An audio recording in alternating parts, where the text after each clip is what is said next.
अस्सलाम वालेकुम स्टूडेंट्स। आज ब्याज स्कॉलरशिप कलेक्शन नंबर 2 हम डिस्कस करेंगे। तो कल हमने थोड़ा सा पढ़ा था चार्ज के बारे में कि चार्ज क्या होता है, उसकी प्रॉपर्टीज क्या होती हैं। तो अब हम आगे इस सिलसिले को आगे लेके चलती हैं। तो नेक्स्ट हमारे पास है पॉइंट चार्ज। और जैसे मैंने कल भी आपको बताया था कि ये जो सेशन है ये लेक्चरार के लिए भी बेनिफिशियल है, एमडी कैट के लिए भी बेनिफिशियल है। अगर आप एम फिल एडमिशन टेस्ट वो उसकी तैयारी कर रहे हैं तो उसके लिए भी बेनिफिशियल है हमने। और इसके अलावा एमडी कैट के लिए भी बेनिफिशियल है। हमने सेशन किस तरह डिज़ाइन किया है कि तमाम जॉब्स की जो तैयारी है वो आपको एक ही प्लेटफॉर्म पर आपकी हो जाए। ये ना हो कि प्याज स्कॉलरशिप के लिए आपने कोई और अलग से अकेडमी रखी है, लेक्चरार के लिए कोई अलग से अकेडमी रखी है, और एम फिल एडमिशन टेस्ट के लिए कोई अलग से अकेडमी रखी है। ऐसा नहीं होगा। इंशाल्लाह ताला आपके सारे टेस्ट यहाँ पर आपके क्लियर होंगे। शर्त ये है कि आपने मुझे ईमानदारी से फॉलो करना है।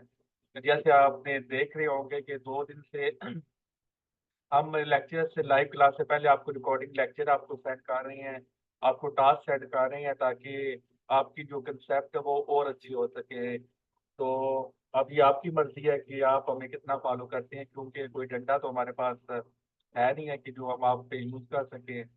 तो हम तो बस आपसे रिक्वेस्ट ही कर सकते हैं, आपको फॉलो वो गाइड ही कर सकते हैं। बाकी काम आपने खुद ही करना है। और ये मैं आपको गारंटी देता हूँ कि अगर आप हमें ईमानदारी से फॉलो करेंगे तो आप इंशाल्लाह ताला आपका फ्यूचर आपका सिक्योर हो जाएगा। तो थोड़ी सी तमीज़ के बाद आप अपना लेक्चर स्टार्ट करती हैं। तो पॉइंट चार्ज क्या होते हैं? फाइनाइट साइज में behave like a point charge if it produces an inverse square electric field. For example, an isolated charge sphere behave like a point charge at very large distance as well as very small distance close to its surface. तो देखिए जो point charge होता है finite size very very small size होता है, में behave like a point charge. अगर वो इनवर्स स्क्वायर लॉ को फॉलो करता है तो सिंपल, अगर आपसे कोई पूछा जाए कि कोई चार्ज है वो पॉइंट चार्ज होगा या नहीं होगा, हमें कैसे पता चलेगा? गिवन चार्ज अगर इनवर्स स्क्वायर लॉ को फॉलो कर रहा है तो इट मीन्स वो पॉइंट चार्ज है। अगर वो इनवर्स स्क्वायर लॉ को फॉलो नहीं कर रहा तो इट मीन्स वो पॉइंट चार्ज नहीं है। अब इनवर्स स्क्वायर लॉ क्या है? 1/r² है। ये लॉ कहता है कि force is inversely proportional to the square of the distance between the two charges. तो आपसे ये इंटरव्यू में भी सवाल पूछा जाता है कि जो फोर्स है वो सिर्फ सिंपल आर की इनवर्सली प्रोपोर्शनल क्यों नहीं होती, आर क्यूब की इनवर्सली प्रोपोर्शनल क्यों नहीं होती, आर की पावर 4 की इनवर्सली प्रोपोर्शनल क्यों नहीं होती? हमेशा इनवर्स स्क्वायर लॉ में आर स्क्वायर के ही इनवर्सली प्रोपोर्शनल क्यों होती है? इस पे हमारी डिटेल डिस्कशन वो प्रीवियस सेशन में हो चुकी है। तो आपको रिकॉर्डिंग लेक्चर आप उसके बारे में सेंड कर देंगे, तो वहाँ से फिर आप उसका डिटेल वो डिस्कशन आप देख लीजिएगा कि why force is inversely proportional to the square of the distance, या why force follow inverse square law. अब देखिए पॉइंट चार्ज जो होता है ये रिलेटिव टर्म होती है, याद रखिएगा। वैसे तो हमें जब भी नाम आता है ना पॉइंट चार्ज, तो हमारे माइंड में एक ही बात आती है कि वेरी वेरी स्मॉल चार्ज है। तो जरूरी नहीं है कि पॉइंट चार्जेस हमेशा स्मॉल चार्जेस ही हों, बड़े चार्जेस भी पॉइंट चार्ज बन सकती हैं। जैसे कि एक आपका ये बहुत बड़ा चार्ज है, ये वाला। तो अगर आप इसको बहुत ज्यादा डिस्टेंस से आप यहाँ पर देख रहे हैं, यहाँ पर खड़े होकर देख रहे हैं, तो ये फिर आपको क्या नजर आएगा? एज अ पॉइंट नजर आएगा। तो फिर यानी कि उस वक्त ये जो चार्ज है सारी इसकी जो प्रॉपर्टीज वो पॉइंट चार्ज की तरह ये बिहेव करना शुरू कर देगा। यानी कि बड़े चार्जेस भी पॉइंट चार्ज बन सकते हैं और छोटे चार्जेस भी। तो जरूरी नहीं होता कि जी छोटे चार्जेस ही पॉइंट चार्ज होते हैं, नहीं, बड़े चार्जेस भी पॉइंट चार्ज हो सकते हैं बशर्ते कि उनके दरमियान जो डिस्टेंस है उनके साइजेस के दरमियान ज्यादा हो। तो फॉर एग्जांपल है जैसे यहाँ पे उसने बताया कि आइसोलेटेड चार्ज पीरियड वो भी पॉइंट चार्ज बन सकते हैं एट वेरी लार्ज डिस्टेंस है, और इसके साथ साथ वेरी स्मॉल डिस्टेंस है क्लोज टू इट सरफेस है, कि अगर आप बहुत दूर से चले जाएं तब भी आपको ये पॉइंट नजर आएगा। अगर आप बहुत करीब आकर इसको देखें तो जब आप बहुत करीब आ जाएंगे तो फिर जाहिर है पूरी बॉडी आपको नजर नहीं आएगी, तो उस केस में भी आपको ये पॉइंट चार्ज ही नजर आएगा। तो आप बता दें कि पॉइंट चार्ज के बारे में कोई सवाल है तो पूछ लें, फिर हम आगे चलते हैं।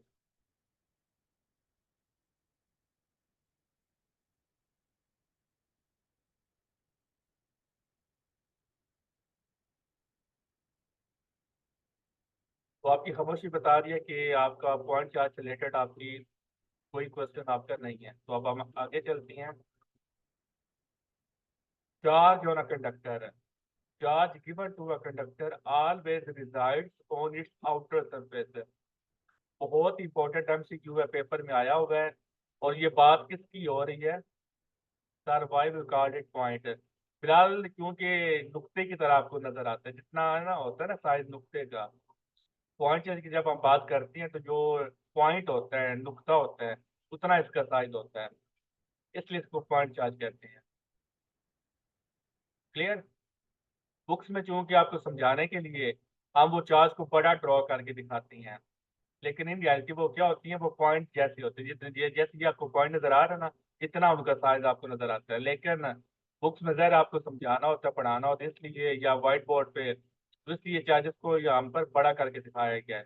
लेकिन इन रियलिटी ये क्या होती है, ये पॉइंट्स होती हैं। तो इसलिए हम कहते हैं कि पॉइंट चार्ज की वो डायमेंशन लेस होता है, क्योंकि जो पॉइंट होता है उसकी डायमेंशन नहीं होती। तो जैसे मैं अभी आपको बताया कि जरूरी नहीं होता कि पॉइंट चार्ज छोटी हो, पॉइंट चार्ज बड़े भी हो सकती हैं। तो छोटे चार्जेस तो ज़्यादा वो इलेक्ट्रॉन प्रोटॉन वगैरह ही होती हैं, क्वार्क्स वगैरह होती हैं। और वहाँ पर तो फिर ज़्यादा उनको हम इस तरह तो नहीं, ये वाली सिचुएशन तो उन पर नहीं अप्लाई हो सकती। यानी कि इलेक्ट्रोस्टैटिक्स में जब भी आप पॉइंट चार्जेस को डिस्कस करती हैं, तो वो मैक्रोस्कोपिक चार्जेस ही होती हैं।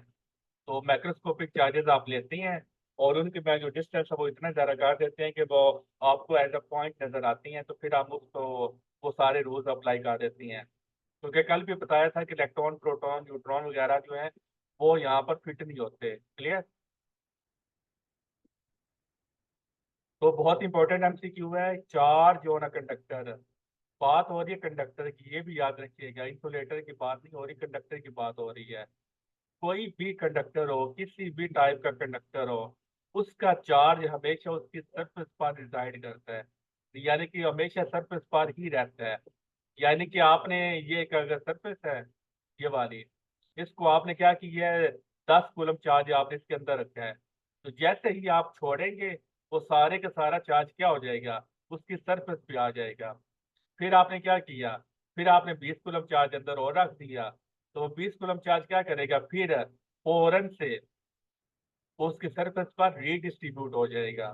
तो यानी कि कंडक्टर एक ऐसी वो बॉडी है कि आप चार्ज रखते जाएं, रखते जाएं, रखते जाएं, वो उसके सरफेस पर ही आपको मिलेगा। अंदर आपको कभी भी चार्ज अंदर आपको नहीं मिलेगा। मेटल्स या कंडक्टर के अंदर कभी भी आपको चार्ज नहीं मिलेगा। और ये गॉस लॉ की एप्लीकेशन भी है कि जो मेटल्स होती हैं, जो कंडक्टर्स होती हैं, उनके अंदर इलेक्ट्रिक फील्ड क्या होता है, जीरो होता है। इलेक्ट्रिक फील्ड जीरो क्यों होता है? क्योंकि वहां पर चार्ज नहीं होते हैं। तो जब चार्ज नहीं होगा तो इलेक्ट्रिक फील्ड नहीं होगा। तो ये आपने एफएससी की बुक में भी आपने वो पढ़ा होगा कि जो एक केज होता है, मुझे साइंटिस्ट का नाम मेरे माइंड से निकल गया है, कि एक केज है, उसके अंदर वो बंदा वो खड़ा करता था, बंद कर देता था, और केज के बाहर से वो हाई वोल्टेज की उसके अंदर वो बिजली फेंकता था। क्योंकि वो जो केज था वो मेटल का बना हुआ था, और मेटल के अंदर जो होता है वो क्या होता है कि उसमें इलेक्ट्रिक फील्ड जीरो होता है। तो वहां पर जब इलेक्ट्रिक फील्ड जीरो होगा तो इलेक्ट्रिक फोर्स भी जीरो होगी, तो यानी कि आप पे कोई फोर्स एक्ट नहीं कर रही होगी। तो बाहर से जितना मर्जी हाई वोल्टेज आप पे फेंका जाए, जब तक आप मेटल के अंदर मौजूद हैं उसका इफेक्ट आप पर नहीं होगा। और एक और यहाँ से क्वेश्चन आता है कि अगर बिजली चमक रही हो और आप गाड़ी के अंदर हैं, तो आप कैसे वो मतलब है बिजली से बचेंगे? तो फिर आगे ऑप्शन पे दिए जाती हैं कि आप दरख्त के नीचे चले जाएं, या गाड़ी के अंदर ही बैठे रहें। तो आपने क्या करना है, बिजली चमक रही हो तो आपने गाड़ी से बाहर नहीं निकलना, क्योंकि गाड़ी मेटल की बनी होती है। तो अगर बिजली आपकी गाड़ी के ऊपर गिर भी जाती है ना, तो आपको कोई नुकसान नहीं पहुंचेगा, क्योंकि आप मेटल के अंदर है, और जब तक मेटल के अंदर है इलेक्ट्रिक फील्ड जीरो होता है, क्योंकि मेटल का सारा चार्ज उसकी सरफेस पर रीडिस्ट्रीब्यूट हो जाता है। ऑलवेज का वर्ड यहाँ पर यूज हो रहा है कि charge given to a conductor always reside on its outer surface. तो फिर आपको कभी वो वहां पर नुकसान नहीं पहुंचेगा। This is why a solid and hello conducting sphere दोनों में फर्क है। सॉलिड का मतलब होता है अंदर से भी भरा हुआ, और हालो का मतलब है अंदर से खाली। तो दोनों कंडक्टिंग स्फीयर यानी कि वो कंडक्टर है of same outer radius will hold maximum equal charge.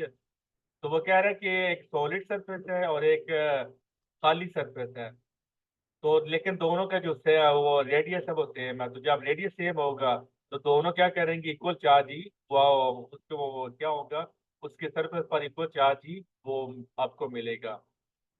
If surface is uniform the charge distributes uniformly. अब जिस तरह स्फीयर है तो यहाँ पर चार्ज क्या होगा, यूनिफॉर्मली डिस्ट्रीब्यूट होगा, क्योंकि स्फीयर का जो होता है उसका पॉइंट जो सेंटर से जो डिस्टेंस है हर पॉइंट का वो सेम होता है, तो वो एक यूनिफॉर्म सरफेस वो बॉडी होती है। तो यहाँ पर चार्ज क्या करता है, यूनिफॉर्मली अपने आप को डिस्ट्रीब्यूट करता है on the surface. And for irregular surface the distribution of charge is not uniform. जब वो खुरदरापन अगर खुरदरी सब सरफेस है, हर एक का डिस्टेंस है वो सेंटर से डिफरेंट है, तो वहां पे जो चार्ज की डिस्ट्रीब्यूशन हर जगह सेम नहीं होगी। इट इज मैक्सिमम, तो जब सेम नहीं होगी चार्ज की डिस्ट्रीब्यूशन तो मैक्सिमम कहाँ पर होगी, it is maximum where the radius of curvature is minimum and vice versa. तो जहाँ पर ये क्योंकि आपने पढ़ा था कि जो चार्ज डिस्ट्रीब्यूशन होता है वो रेडियस के इनवर्सली प्रोपोर्शन होती है, चार्ज पर यूनिट एरिया आपने पढ़ा है। तो एरिया को अगर आप रेडियस की टर्म में आप एक्सप्रेस करें तो फिर सिग्मा यानी कि जो चार्ज डिस्ट्रीब्यूशन है वो किसकी इनवर्सली प्रोपोर्शन हो जाएगी, 1/r। ये आर कहाँ से आया है, क्योंकि आपने पढ़ा था चार्ज डेंसिटी किसकी इक्वल होती है, charge per unit area. Area है ना, तो एरिया को आप रेडियस की टर्म में लिखते हैं तो फिर क्या बन जाता है, आर मल्टीप्लाई बाय आर। तो वो आर के क्या होते हैं, इनवर्सली प्रोपोर्शनल होता है। This is why charge leak from the sharp point. तो जिनका रेडियस क्या होता है, वो जिनका रेडियस ज्यादा उनकी यहाँ वो चार्ज डिस्ट्रीब्यूशन कम।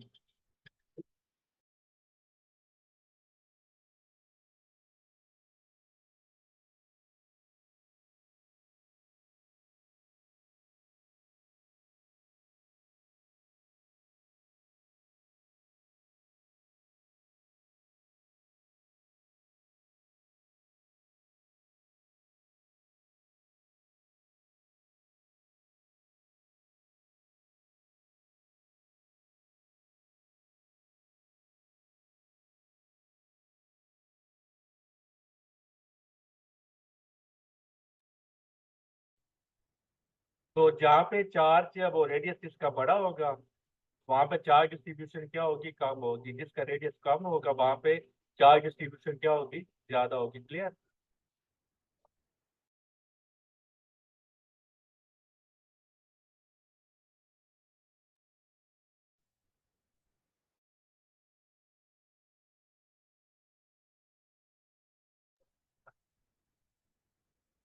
तो इस स्लाइड पर अगर आपको कोई क्वेश्चन आप पूछ सकते हैं। नेक्स्ट है charge distribution. It may be of two types, discrete distribution of charge. तो डिस्क्रीट डिस्ट्रीब्यूशन ऑफ चार्ज का क्या मतलब है, a system consisting of ultimate individual charges है। अल्टीमेट का मतलब क्या है कि सबसे स्मॉलेस्ट जो चार्ज होता है उनको हम क्या बोलते हैं, डिस्क्रीट डिस्ट्रीब्यूशन ऑफ चार्ज बोलती हैं। इससे छोटा चार्ज वो एग्जिस्ट नहीं करता, तो उसको आप क्या बोलेंगे, discrete distribution of charge. Continuous distribution of charge का मतलब क्या है कि an amount of charge distribute uniformly और non uniformly on a body. तो कंटिन्यूस चार्ज डिस्ट्रीब्यूशन की तीन टाइप्स हैं। Linear charge distribution, charge on a line, ये बड़े इंपॉर्टेंट एमसीक्यू हैं। चार्ज ऑन अ लाइन क्या होती है, लीनियर वो चार्ज डिस्ट्रीब्यूशन होती है। ये भी हम सीख सकते हैं कि चार्ज स्ट्रेट वायर वो किसके वहां पर इस डिस्ट्रीब्यूशन को क्या बोलेंगे, linear distribution. Circular charge ring पर भी क्या होती है, लीनियर चार्ज डिस्ट्रीब्यूशन होती है। तो इसका फार्मूला क्या होता है, चार्ज पर यूनिट लेंथ, और इसको आप किससे डिनोट करती हैं, लैम्डा से डिनोट करती हैं। और इसके यूनिट भी आपको पता होना चाहिए। असल इसकी प्रॉपर्टी है कंडक्टेंस की। क्योंकि कंडक्टर है ना, कंडक्टर का मतलब क्या है, वो कंडक्ट कहा जाता है। अगर आप अंदर रखेंगे ना तो वो अंदर से वो निकल के तो दीवार को क्रॉस करके उसके सरफेस के ऊपर आ जाएंगे, क्योंकि उनके पास रास्ता मौजूद है। कंडक्टर है तो वो कंडक्ट करके वो फिर उसके सर वो गुजर के बॉल से तो उसके सरफेस पे आ जाती हैं। ठीक है, तो इसका यूनिट, इसकी डायमेंशन आपको पता होनी चाहिए। आगे सरफेस चार्ज डिस्ट्रीब्यूशन ये था ना, वो चार जो ना लाइन है, तो ये था, ये होगा चार जो ना सरफेस, क्योंकि सरफेस के पास एरिया होता है। तो जब सरफेस की बात होती है तो फिर वहां पर हम क्या लेती हैं, सरफेस चार्ज ऐसी सारे हम सीक्यू हैं। Surface charge distributed on a surface plane sheet of charge. अगर आपको प्लेन शीट हो तो यहाँ पर भी सरफेस चार्ज है वो डिस्ट्रीब्यूशन आएगी। कंडक्टिंग स्फीयर आ जाए, यहाँ पर भी सरफेस चार्ज डिस्ट्रीब्यूशन है। कंडक्टिंग सिलेंडर आ जाए, तो ये सारों पर क्या आप अप्लाई करेंगे, सरफेस चार्ज डिस्ट्रीब्यूशन आप अप्लाई करेंगे, यानी कि चार्ज पर यूनिट एरिया आप अप्लाई करेंगे। और फार्मूले आपको आने चाहिए। वॉल्यूम का कहाँ पर आता है, charge distribute through out the volume of a body, for example dielectric sphere. तो यहाँ पर आपको किससे आप सॉल्व करना है, न्यूमेरिकल को वॉल्यूम चार्ज डिस्ट्रीब्यूशन से आप इसको सॉल्व करना है, और इसको आप रो से डिनोट करती हैं। और याद रखें कि ये सारी किसकी टाइप्स हैं, कंटिन्यूअस चार्ज डिस्ट्रीब्यूशन की फर्दर टाइप्स हैं तीन, कंटिन्यूअस चार्ज डिस्ट्रीब्यूशन की। ठीक है, वैसे हमारे पास चार्ज डिस्ट्रीब्यूशन कितनी टाइप्स की होती हैं, टू टाइप्स की, डिस्क्रीट और कंटिन्यूअस चार्ज डिस्ट्रीब्यूशन। तो आगे कंटिन्यूअस चार्ज डिस्ट्रीब्यूशन आगे उसकी तीन टाइप्स हैं, लीनियर, वॉल्यूम और सरफेस। फिर नेक्स्ट आ जाता है क्वांटाइजेशन ऑफ चार्ज। क्वांटाइजेशन का मतलब है अवेलेबल इन फिक्स्ड अमाउंट। तो जब कोई चीज फिक्स्ड अमाउंट में मौजूद है तो वो फिर आपको आपकी मर्जी के मुताबिक नहीं मिल सकती। यानी कि एक पेंसिल है, तो पेंसिल की फिक्स्ड अमाउंट है एक, दो, तीन, चार। तो अगर आप शॉप वाले से बोले कि मुझे 1.5 पेंसिल चाहिए, तो चूंकि पेंसिल अवेलेबल ही वो फिक्स्ड अमाउंट में होती हैं, यानी कि वन या वन के इंटेग्रल, तो वहां पर फिर आपको 1.1 वो अवेलेबल नहीं है, 1.2 अवेलेबल नहीं है, 1.3 अवेलेबल नहीं है। अवेलेबल है तो सिर्फ क्या है, वन अवेलेबल है, टू अवेलेबल है, थ्री अवेलेबल है। तो क्वांटाइज ये भी इंटरव्यू में आपसे पूछा जा सकता है कि क्वांटाइजेशन का मतलब क्या होता है, something present in fixed amount. जो चीज फिक्स्ड अमाउंट में प्रेजेंट होती है उसको बोलते हैं क्वांटाइजेशन। यहाँ पर हर वैल्यू एग्जिस्ट नहीं करती, कुछ वैल्यूज एग्जिस्ट करती हैं, सारी की सारी वैल्यूज यहाँ पर एग्जिस्ट नहीं करती। तो वो कह रहे हैं इसका charge of an electron is taken as elementary charge. और आप जानते हैं कि इलेक्ट्रॉन पर जो चार्ज उसको आप क्या बोलती हैं, एलिमेंट्री चार्ज बोलती हैं। तो यानी कि क्वांटा ऑफ चार्ज, तो फिर charge on any body will be some integral multiple of e. तो आप जानते हैं कि जो स्मॉलेस्ट इंडिपेंडेंट जो चार्ज होता है वो हमारा क्या होता है, हमारा इलेक्ट्रॉन होता है। स्मॉलेस्ट इंडिपेंडेंट चार्ज दो वर्ड हैं।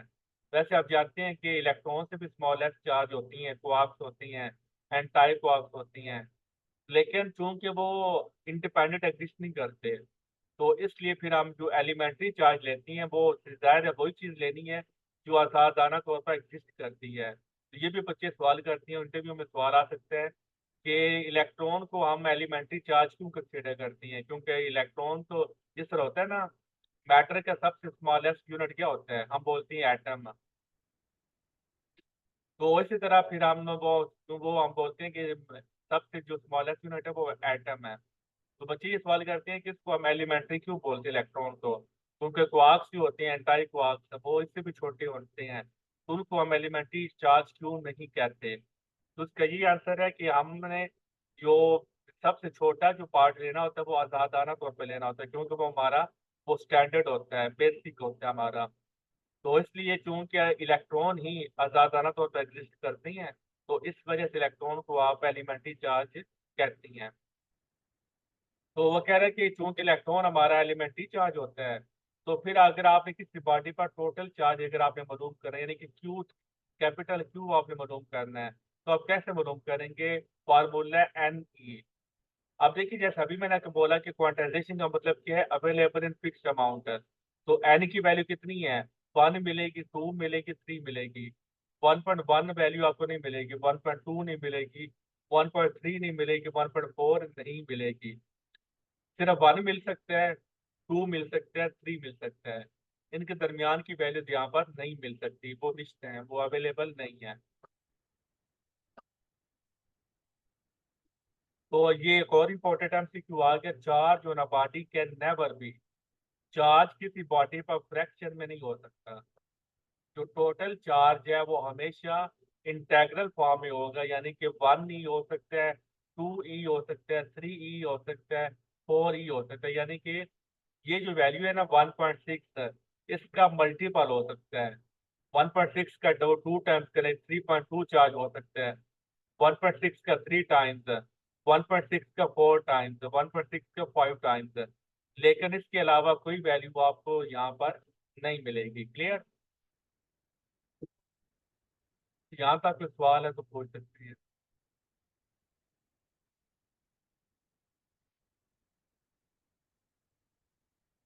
Comparison of charge and mass.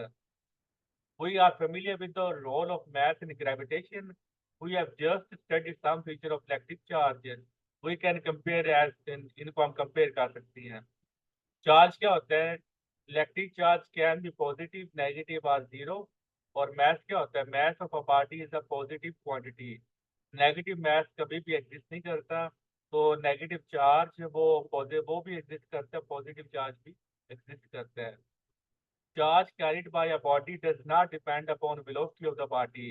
कल हमने पढ़ा था चार्ज वेलोसिटी पे डिपेंड नहीं करता, लेकिन जो मैथ है वो वेलोसिटी पे डिपेंड करता है। अगर आप वेलोसिटी को चेंज करें तो मैथ भी आपका चेंज हो जाता है। तो मैथ आपका वेलोसिटी डिपेंडेंट होता है और चार्ज वेलोसिटी पे डिपेंड नहीं करता।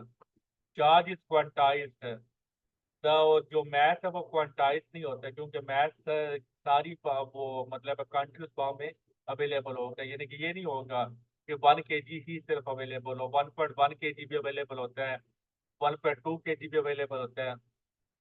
तो सारी वैल्यू जो यहाँ पर आपको मिलेंगी चार्ज के केस में, वो आपको सिर्फ एन की वैल्यूज आपको मिलेगी। चार्ज ऑलवेज कंजर्व्ड होता है और मास ऑलवेज कंजर्व्ड नहीं होता, क्योंकि जाहिर है कि ये वेलोसिटी पे डिपेंड करता है। तो जब वेलोसिटी पे डिपेंड करे तो फिर ये कंजर्व नहीं रहेगा।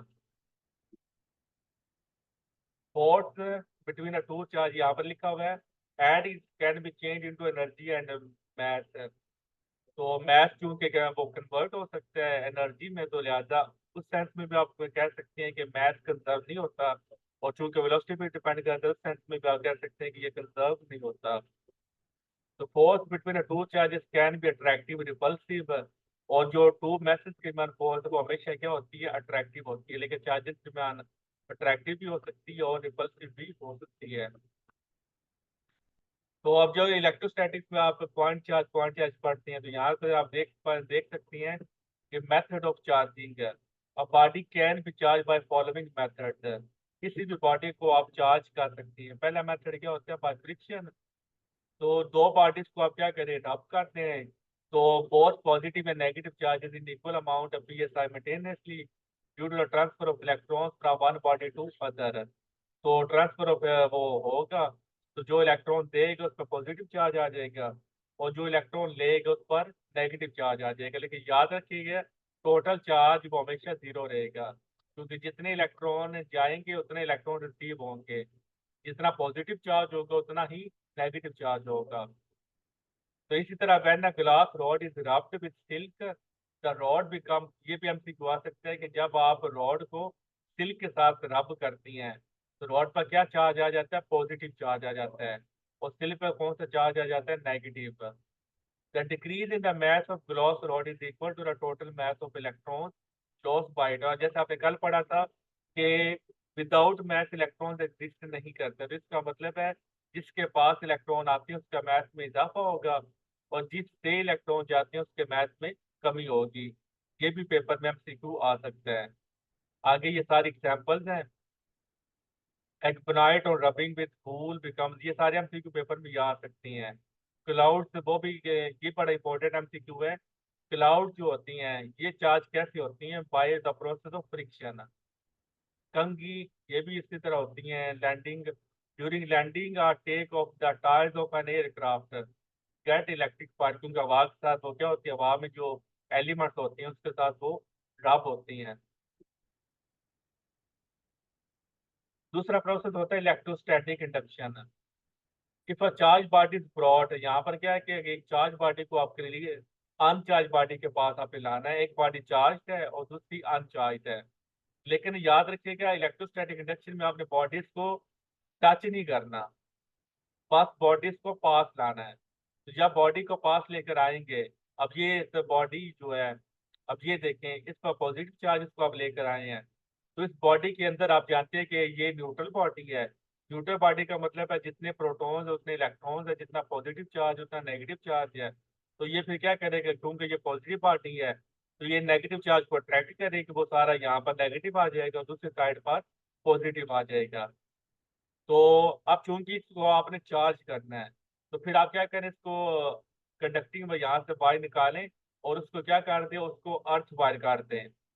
तो जब आप उसको अर्थ में कर देंगे, वो दफना देंगे, तो चूंकि ये जो नेगेटिव चार्ज है इसको पकड़ के किसने रखा हुआ है, इस पॉजिटिव चार्ज ने पकड़ के रखा हुआ है। लेकिन ये जो पॉजिटिव चार्ज है इसको पकड़ने वाला कोई नहीं है, क्योंकि यहाँ पे इसको रिपल्शन मिल रही है। तो जब आप इसको वायर से कनेक्ट करेंगे तो ये यहाँ ये जो सारा पॉजिटिव चार्ज है वो जमीन के अंदर चला जाएगा। तो इसका मतलब यहाँ पर पॉजिटिव चार्ज की एब्सेंस हो गई है और ये नेगेटिव चार्ज यहाँ पर मौजूद है। फिर आप इसको दूर हटा दें, तो जब ये बॉडी दूर हट जाएगी तो ये जो नेगेटिव चार्ज जो सिर्फ यहाँ पर था वो पूरी बॉडी में क्या हो जाएगा, रीडिस्ट्रीब्यूट हो जाएगा। और इस तरह इस बॉडी पर क्या चार्ज आ जाएगा, बॉडी पर नेगेटिव चार्ज आ जाएगा। क्लियर। आगे वो बिला रहा हो आपने वो मेथड पढ़े हैं एफएससी बुक में, कि वो इलेक्ट्रोस्कोप होता है, वहां से आप उसको वो प्रेजेंस मालूम करती हैं कि इस बॉडी पर पॉजिटिव चार्ज या नेगेटिव चार्ज है, तो वहां से उसकी वो प्रेजेंस का पता लगा सकती हैं।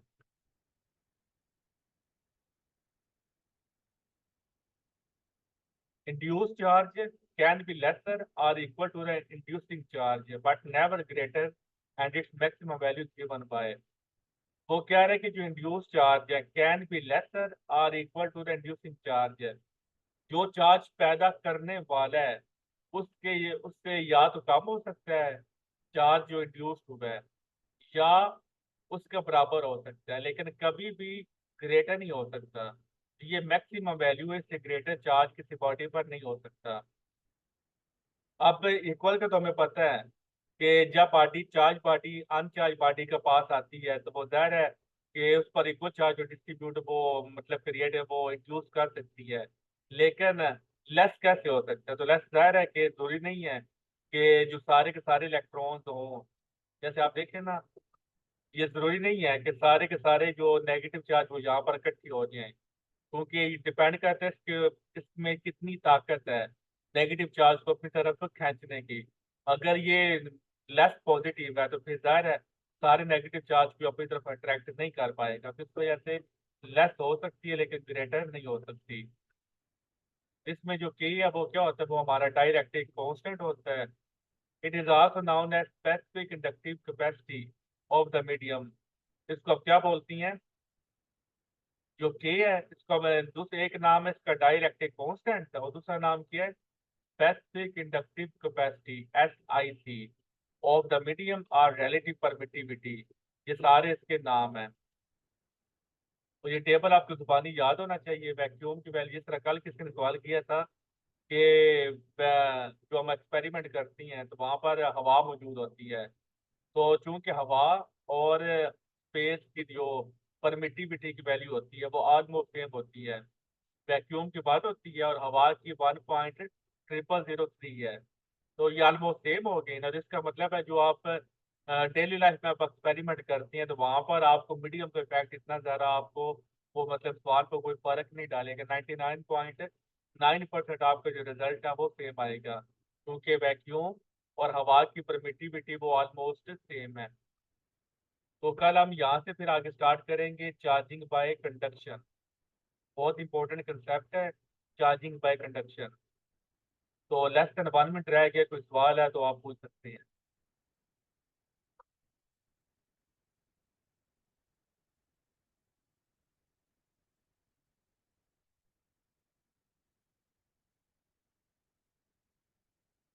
चले फिर ठीक है, अल्लाह हाफिज।